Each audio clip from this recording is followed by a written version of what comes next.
পরকীয়ায় বাধা দেওয়ায় স্ত্রী আন্নিকে নির্যাতনের পর জোর করে বিষ খাইয়ে দেয় স্বামী পরশ। গ্রেফতারের পর র্যাবের কাছে স্বীকার।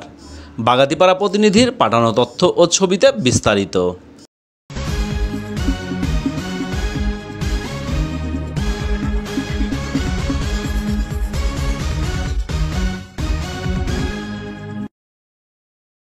নাটোরের বাগাতিপাড়ায় চাঞ্চল্যকর গৃহবধূ আন্নি খাতুন হত্যা মামলার প্রধান আসামি স্বামী পরশ মণ্ডলকে গ্রেপ্তার করেছে র্যাব। সোমবার 15 আগস্ট রাতে রাজশাহীর পুঠিয়া উপজেলার ধোকরাকুল এলাকা থেকে তাকে গ্রেপ্তার করে র্যাব 5-এর একটি আভিযানিক দল। গ্রেপ্তারকৃত পরশ মণ্ডল বাগাতিপাড়া উপজেলার বিগনিয়া গ্রামের মোহাম্মদ পল্টুর ছেলে। নিহত আন্নি খাতুন উপজেলার চিতলিয়া গ্রামের আশরাফুল ইসলামের মেয়ে। মঙ্গলবার 16 সেপ্টেম্বর সকালে এক বিশেষ প্রেস বিজ্ঞপ্তিতে এই তথ্য জানিয়েছে RAB 5 CPC-2 Natore camp. Press বিজ্ঞপ্তিতে র্যাব জানায়, প্রায় 2 বছর আগে আন্নি খাতুনের সঙ্গে পরশ মণ্ডলের বিয়ে হয়। বিয়ের পর থেকেই পরশ পরকীয়ায় জড়িয়ে পড়ে এবং স্ত্রীকে শারীরিক ও মানসিক নির্যাতন চালাতে থাকে। গত 9 সেপ্টেম্বর রাতে পরকীয়ার কাজে বাধা দেওয়ায় স্ত্রী আন্নি খাতুনকে স্বামী পরশ মণ্ডল নির্যাতন করে মুখে বিষ ঢেলে দেয়।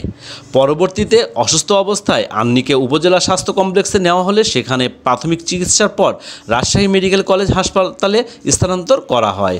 সেখানেই চিকিৎসাধীন অবস্থায় আন্নি গত 12 সেপ্টেম্বর গভীর রাতে মারা যান।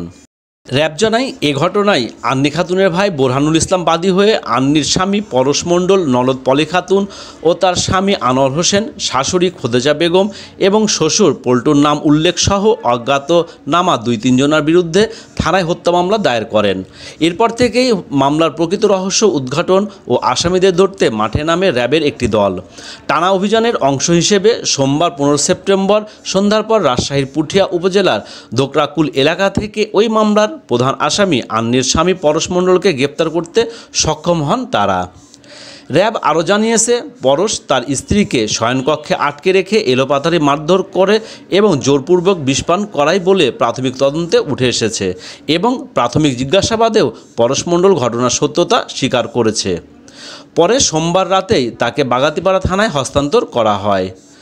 বাগাতিপাড়া মডেল থানার officer in charge OC Mostafizur Rahman গ্রেপ্তারের বিষয়টি নিশ্চিত করে বলেন, আইনি প্রক্রিয়া শেষে গ্রেপ্তার পরশকে মঙ্গলবার দুপুরে আদালতের মাধ্যমে জেল হাজতে প্রেরণ করা হয়েছে।